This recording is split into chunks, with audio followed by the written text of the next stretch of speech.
दूसरी गेंद पर 0 रन पर ही आउट हो गए। लोगों ने सोचा कि बच्चा है 16 साल का, अभी तो नया है खेल में, लेकिन किसको पता था कि ये इंसान जिद्दी इंसान है और इसी जिद्दी इंसान को बाद में क्रिकेट का भगवान माना गया। और सेंचुरी की हाफ सेंचुरी और हाफ सेंचुरी की सेंचुरी भी लग जाती अगर ये खिलाड़ी 8-10 मैच और खेल लेता तो। 0 से जिद्दी बन गए, जिद्दीपन ने हीरो बना दिया, जिद ने 0 और हीरो के बीच में एक पुलिया बना दी। दुनिया के कई रिकॉर्ड तोड़ डाले इन्होंने। एक सामान्य कद के खिलाड़ी किसी खेल के भगवान कैसे बन गए? अब क्या कहें इनके बारे में। बच्चा बच्चा जानता है, बड़ा बुजुर्ग जानता है। उनकी जिद ने उनको 16 साल की उम्र में इंटरनेशनल टीम में जगह देकर मैदान में उतार दिया। एक क्वेश्चन पूछूंगा मैं आज, तुम अपनी लाइफ में कितना बड़ा पाना चाहते हो? अब वो चाहे सफलता हो, पैसे हो या फिर नाम हो, सोच के बताओ। अल्बर्ट आइंस्टीन जितना बड़ा, जिनका नाम अभी तक किताबों में चलता आ रहा है, और जब तक इस पृथ्वी पर जीवन रहेगा और जब तक विज्ञान है ना, तब तक अल्बर्ट आइंस्टीन की छाप कोई विज्ञान की किताब से नहीं हटा सकता। अरे पृथ्वी भी रहे या ना रहे, लेकिन उनके साइंस के फॉर्मूले तो हमेशा ही सच रहेंगे। ऐसा कैसे हुआ? स्कूल में मंदबुद्धि कहा जाने वाला विद्यार्थी इतना बड़ा इंसान कैसे हो सकता है?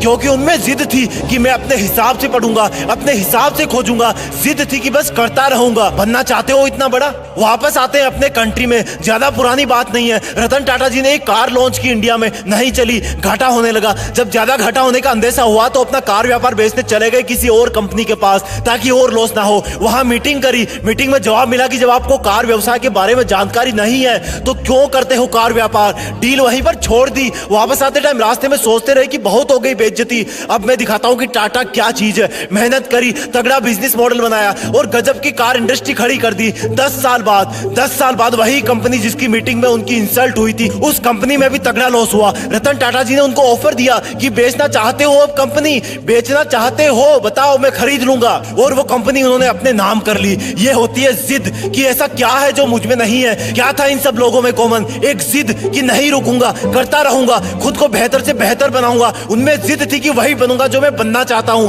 चाहे कितनी भी रुकावटें आए। जिद है तो है। बनना चाहते हो उनके जैसा? मन किया ना बनने का, लेकिन ये जो लेकिन वर्ड है ना, वही तुम्हारी वाट लगा देता है। मैं कुछ करूं तो सही, लेकिन मैं बड़ा बनूं तो सही, लेकिन मैं मेहनत करना तो चाहता हूं, लेकिन मेरा सपना तो ये है, लेकिन कोई थाली में परोस के देगा क्या कि ये खा लो, आज से तुम सचिन हो जाओगे, ये खा लो, आज से तुम दुनिया में आइंस्टीन के नाम से जाने जाओगे, ये जड़ी बूटी खा लो, आज से तुम अरबपति बिजनेसमैन बन जाओगे। लेकिन मैं तुम्हें बताता हूं कि जब तक इस लेकिन वर्ड की तुम वाट नहीं लगाओगे ना, जब तक इसको जिद में नहीं बदलोगे ना, तब तक कुछ नहीं होगा। लेकिन पहले ये बताओ कि क्या खास था इन लोगों में? सोचो, क्या उन्होंने अवतार लिया था? क्या वो प्रकट हुए थे? क्या खास था इन लोगों में जब वो दुनिया में आए थे? वही हाथ पैर, वही आंखें, नाक कान मुंह पेट गला सब कुछ वही ना। उनके शरीर में भी इंसान का ही खून था ना, वही मिट्टी का शरीर था ना। क्या ये सोने चांदी के बने थे? क्या ऊपर वाले ने इनके कान में कोई गुप्त मंत्र फूके भेजा था कि जाओ तुम सचिन बनोगे, जाओ तुम रतन टाटा बनोगे, जाओ तुम आइंस्टीन बनोगे? चलो एक और एग्जांपल देता हूं। जब तुम्हें एक दिन के लिए कोई रूम में अकेले बंद कर दे तब तुम क्या करोगे?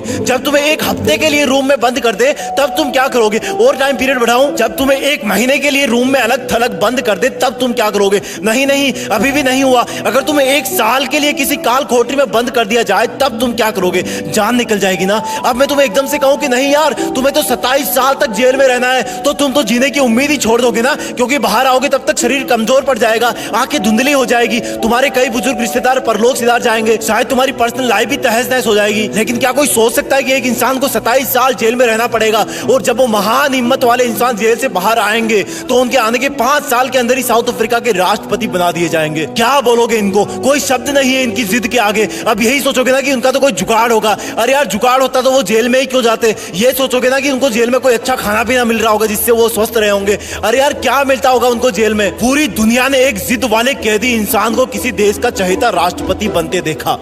भारत से भी भारत रत्न अवार्ड जीत करके ले गए वो, करोड़ों दिल जीत के ले गए वो। अब बोलोगे कि ऐसा तो कोई ना कोई होता ही है यार करोड़ों में। हाँ, ये बात सही है, क्योंकि करोड़ों में एक ही वो इंसान होता है जिसके पास इतनी जिद होती है। वो इंसान बार बार गिरता है, बार बार उठता है, गिरता है, उठता है, लेकिन फिर गिर जाता है, लेकिन उठना नहीं छोड़ता, क्योंकि वो जिद्दी होता है।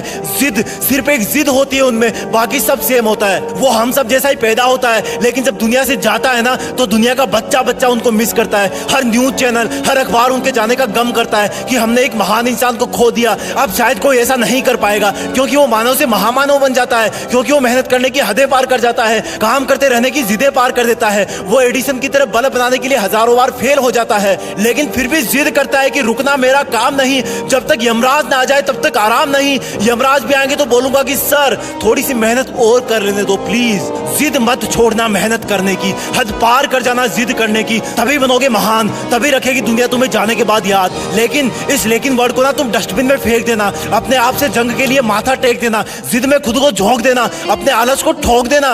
वीडियो पसंद आए तो वीडियो को लाइक, शेयर और जीत फिक्स को सब्सक्राइब भी ठोक देना। जय हिंद, वंदे मातरम।